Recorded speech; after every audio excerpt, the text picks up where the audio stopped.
It's a great pleasure to be here with all of you to talk about impact and the implications that it has for companies, for investors, for venture capitalists, private equity investors, and even philanthropists and governments. So, as many of you know, I spent my whole career in the venture capital and private equity business. And I decided to leave Apex when I got to the age of 60, 15 years ago, to devote myself to dealing with two big issues. One is the issue of social and economic inequality and poverty. And the other one is peace in the Middle East between Israelis and Palestinians. As some of you may know, I was born in Egypt and left as a refugee at the age of 11 to come to the UK, which welcomed me. My wife is Israeli. Her father was the commander of the Exodus, a ship that brought Holocaust survivors to Israel in 1947. And so I have a foot in each camp. So that's why I picked both of these issues. And as I set off on the road to what's become impact investment, I had one important notion in mind, which is we've been very clever at inventing and developing venture capital, which is today $1 trillion field, and private equity, which is another $4 trillion today, to create jobs and stimulate our economies, stimulate innovation and growth, and so on. But we haven't done anything in the way of bringing investment to those who want to improve lives or the environment. And I got a phone call from the Treasury 5 years before I left APAC saying, would you set up a task force to look at this issue, the issue of poverty and how we deal with it? Because however much money we throw at it, we don't seem to be making a serious dent in it. And so that's taken me, that call has taken me on a 20-year journey to our conversation today. Our conversation today, if I can give you some background before I delve into the detail of venturing, is that the world is changing. We can see consumer preferences shifting away from companies that are doing harm environmentally or socially. We can see young people especially refusing to work for these companies. And we can see massive investment now going to ESG and impact investing. ESG investing today is over $30 trillion. Impact investing will hit $1 trillion this year. And yet, these investors who are trying to achieve impact as well as profit have no transparency on the impact that is being created. And we are in a similar place, I think, to 1929, which turned out to be a historical crossroad, in the sense that in those days, every company picked its own accounting principles, and there were no auditors to verify the numbers. And after the crash, investors sat up and realized this, and then government in 1933 in the United States introduced generally accepted accounting principles, as well as auditors. Today, we're in a similar situation with regard to impact. Something more than a third of all professionally managed assets, or at least an amount equivalent to that, 32 trillion, are going to achieve impact without transparency. And technology enables us today to provide that transparency as an effort which I am privileged to lead at Harvard Business School has shown. We've just published the environmental impact created by 1,800 companies. And when you begin to have transparency on the cost of that environmental damage, you begin to see a completely different picture than the one that we are used to seeing. You begin to see that more than 250 companies in that data set, which is open source. You just go to Harvard Business School Impact Weighted Accounts Initiative. More than 250 companies deliver more environmental damage than they do profit. A third deliver 25% of their profit in environmental damage. And so we begin to understand where the world is heading, and it's going to affect, and it is already affecting the world of investment. Because if you consider that this Harvard effort will add next year transparency on the employment impact and the product impact of companies, and that you will be able to have an overall view of the impact created by a company alongside its profit, you begin to get a sense of the changes that this portends, because you can already see in company valuations today a correlation between high pollution and low valuations in many sectors. Not in every sector, because there hasn't been sufficient information in some sectors for investors to get their heads around this. But the 32 trillion of ESG and impact investment are already having their effect. So, what is the implication then for investors, particularly venture capital investors and private equity investors? The implication is that the investment model, the new normal, is shifting from optimizing risk return to optimizing risk return impact. And it's not surprising that impact investment started in the private asset classes, like venture capital and private equity, because it's easier to manage and to measure the impact of single companies with very often single products or a limited number of products than it is huge quoted multinational companies. But this has spread now, as we were saying, to cover every investment class, including public equities and bonds, where we see green bonds, blue bonds, brown bonds, education bonds, and so on, and so forth. Blue bonds dealing with the sea, brown bonds with the soil, and so on. So the question then arises: what type of disruption is this new thinking going to bring in for businesses, for ventures, and for investors? Well, I think, as I write in my book, Impact, Reshaping Capitalism to Drive Real Change, that the impact revolution is going to be as widespread and as significant in its disruption as the tech revolution was.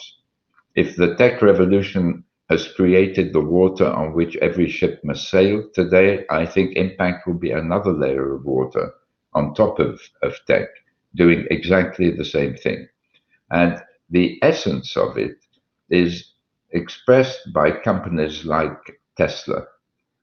Here is a company whose goal was not just to make money, but also to shift us from the pollution that is brought by the combustion engine. And the Tesla has succeeded in doing that. It's shifted the whole of the world's automobile industry in the direction of hybrid vehicles and electric and fully electric vehicles, while creating more shareholder value than General Motors. So you begin to understand that by optimizing risk return impact, you can achieve not only big improvement in lives and planet, you can also achieve huge wealth creation. And I want to give you a second example of what I mean by taking a startup, the sort of company that many of you would have liked to have invested in. It's a company here in Israel, from where I speak to you today. I'm speaking to you from Tel Aviv. called Orcam. And the company that the founders of Orcam set up, Mobileye, their first venture, was sold to Intel for $15 billion. So you have a highly gifted group of entrepreneurs here. The company was involved in the Mobileye in driverless cars, the vision of driverless cars. And the aunt of one of the founders was going blind. And she asked Amnon Shashua, that's his name, he's a professor from the Hebrew University, how can you help me? And 6 years, Amnon said, I can help my aunt and the 35 million blind people across the world and the 250 million visually impaired people. And he created a company, Orcam, which provides a pair of spectacles similar to the one I'm wearing, with a little unit hanging off the side like a memory stick, which whispers into the ear of the holder or the wearer the page of the book that they're holding in their hand, or the banknote, or the envelope that's just come through the mailbox. So you would all say that's an unbelievable example of an impact venture. Company has raised $100 million. The last round was at a $600 million valuation. Fantastic. But now to explain what I mean when I say that risk-return impact can deliver better results. If you ask yourself the question as an impact entrepreneur or an impact investor, how can this technology help the maximum number of people on the planet? You arrive at a very different answer than the one that we would normally get when we're looking at growing a business that isn't addressing impact. Because the answer is, what if we gave these spectacles to the 800 million illiterate adults in the world? What would that do for their lives and livelihoods? What would it do for their economies? What would it do for the world economy to bring 800 million people from being illiterate to being able to read, as it were? And so you can see that when you put on an impact lens, when you create a business model which has impact at its center, the more impact you deliver, the more money you make. You detect new unserved markets, huge ones, which give you the potential for even higher growth and profitability than the traditional way of risk return. At the same time, you reduce the risks that are involved in companies that only optimize risk and return. The risk of talent not going to you or leaving you, the risk of employees militating within the company for you to change your ways, the risk of consumers leaving you, investors leaving you, the risk of you being regulated and taxed. Because when you get the transparency that the Harvard initiative has brought, you realize that, say, within the chemicals industry, you have massive gaps between leaders and laggards in environmental impact. You have a company like Sasol in South Africa delivering 139% of its sales, so an amount in environmental damage 40% greater than its sales, equivalent to 140% of its sales. And you compare that with Solvay in Europe, which is delivering 39% damage relative to sales. And you compare it with BASF, which is 6 times the size of both these companies at 70 billion euros of sales, and is delivering 10% damage. So you begin to understand that the world is going to be shifting to companies that are able to deliver both profit and impact. Now, it's not surprising that the top private equity firms and some of the venture capital firms in the world are already going in this direction. So the leaders of the global private equity industry, companies like TPG and KKR and Apollo and Bain Capital Partners Group in Europe, and Carlyle now are talking about shifting the whole of their portfolio to impact. When you begin to see these leaders who are focused on longer term issues, and you see some of the venture capital funds like Double Bottom Line, which invested in Tesla famously, Nancy Funds venture fund, or you see Bridges funds or Leapfrog funds or Avishkar's funds beginning to gather momentum. You understand that this is the trend.